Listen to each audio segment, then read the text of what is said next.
शाहिद, मेरा सवाल आपसे है। यहाँ बाप। कैसी हैं आप? जी बस इतनी ठीक हूँ। खूबसूरत लग रही हैं आज आप। थैंक यू, ये जो थैंक यू बिंदी बेटा। लगाई है ना आपने आपने गेम कर दिया है, हाँ? थैंक यू, तो थैंक यू। साइड में तू क्यों शर्मा रहा है? तूने थोड़ी बिंदी लगाई है। जी। जी। तो मेरा मेरा सवाल आपसे ये है, अभी अभी आपने कहा कि आपके माता पिता दोनों बहुत, मेरा दो सवाल है इसी से जुड़ा हुआ। आपने कहा कि मेरे माता पिता दोनों बहुत टैलेंटेड एक्टर्स थे, तो क्या कहीं कोई हैं वो हैं। है? सॉरी आप सॉरी थे बोलेंगी मुझे घरे चपेट सॉरी पड़ेगी। सॉरी सॉरी तू सॉरी होगा, थे, हम तो हैं। Sorry sorry my parents are still very much in the sorry. Zone. दोनों बहुत अच्छे टैलेंटेड हैं, थैंक यू जी। तो क्या कहीं जो आपने कहा कि उससे कम मैं होड़ नहीं दूं, दूंगा, जो आपका जो डायलॉग है, और आपके आपकी आप क्योंकि आप खुद पिता बन चुके हैं, तो क्या आपके बच्चों, जैसे किट्टू ने आपकी पूरी जिंदगी बदल दी एक जर्सी को लेकर, उसी तरह क्या आपके बच्चों ने कुछ ऐसा किया जिसने आपको कुछ आप में बदलाव लाया? सबसे पहले तो आपका बहुत अच्छा सवाल है, और मुझे लगता है कि अगर मैं एक बाप नहीं होता तो मैं शायद इस फिल्म को नहीं निभा पाता जिस तरीके से मुझे निभाना था। अ, शायद ये फिल्म भी मेरे दिल को इसलिए छू गई क्योंकि अब मैं एक पेरेंट हूँ, तो मुझे वो रिश्ता समझ में आता है, क्योंकि जब आप बेटे होते हो ना, तो आपको कभी समझ में नहीं आता कि बाप को क्या फील होता है। चाहे आप कितना भी कोशिश करें, वो आपको हमेशा ऐसा लगता है, why doesn't he understand me, why does he do this, why does let me be me, I want to be me, ये सब एक तरफ लगता है। लेकिन जब आप बाप बन जाते हो ना, तो आपको सब समझ में आने लगता है कि आपके फादर या आपके मदर आपको जो भी कहते थे वो क्यों कहते थे। बिकॉज एक पेरेंट का जो अपने बच्चे की तरफ जो एक इमोशन है, मुझे ऐसा लगता है कि जब आप अपने 30s में पहुंच जाते हो, तो आपकी ज़िंदगी एक खुली किताब होती है जो आप कहीं बीच में हो। अगर 100 पेज की पन्ने की किताब है, तो आप कहीं 40-50 पेजेस पे हो। आपका हर रिश्ता जो है वो 40-50 पेजेस का बैगेज लेके चल रहा है।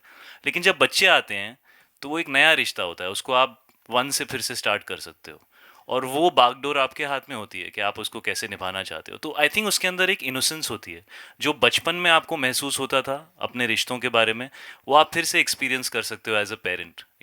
सो वो चीज़ मैंने आफ्टर बिकमिंग अ पेरेंट समझी कि यार ये तो बच्चा इनोसेंट है, मैं जैसा रहूँगा ये मुझसे वो सीखेगा, और हमारी रिलेशनशिप यू नो मेरे में उसका दारोमदार मेरे ऊपर है। जब मैं बच्चा था तो मेरे पेरेंट्स के ऊपर था उसका दारोमदार। सो वो बहुत बड़ी चीज़ है जो मैंने सीखी है। और दूसरा पार्ट क्या था आपके सवाल का? जी, वो था कि क्या पेरेंट्स जो कि बहुत अच्छे एक्टर, तो एक्टर और सुपरस्टार तो आप बनते ही, क्योंकि आप बहुत हैंडसम हैं, बहुत गुड लुकिंग अब है। मैंने आपको खूबसूरत बोला तो आप भी अरे कॉम्प्लीमेंट नहीं दे रही नहीं हैं नहीं आप नहीं मुझे, थैंक नहीं यू। नहीं, मैं ऑनेस्टली कह मुझे रही जो हूँ। चाहिए था मुझे मिल गया। जी जी। लेकिन लेकिन एक्टर होने का कितना आपके ऊपर वो था, प्रेशर था कि प्रेशर नहीं था एक्चुअली, मुझे लगा ही नहीं था मैं एक्टर बन पाऊंगा, क्योंकि एक्चुअली ज़्यादातर लोग जानते ही नहीं थे कि मैं डैड का बेटा हूँ, क्योंकि मेरे पेरेंट्स सेपरेटेड थे और मैं बॉम्बे में नहीं रहता था। मैं बॉम्बे में काफ़ी लेट आया, और मॉम सिंगल पेरेंट थी। मैं और ईशान, मैं थोड़ा बड़ा था, ईशान तो बहुत ही छोटा था। तो मैंने कभी किसी को बताया भी नहीं, और तो मुझे पता भी नहीं था कि लोग एक्सेप्ट करेंगे या नहीं करेंगे। तो एक्चुअली फर्स्ट फिल्म जब मिल गई मुझे और बन गई, तो लोगों ने जाके थोड़ा वो टाइम पे आई थिंक गूगल होता था, नहीं होता था वो टाइम पे, I don't know if it was there, but nobody नहीं था ना 2003। रीडिफ, याहू याहू, हाँ। तो वही तो, सर्च इंजन्स आई थिंक इतने नहीं थे, तो लोगों ने जाके पता किया कि ये कौन है, तो पता चला अच्छा ये है। तो वो एक्चुअली मेरे डेब्यू के बाद हुआ।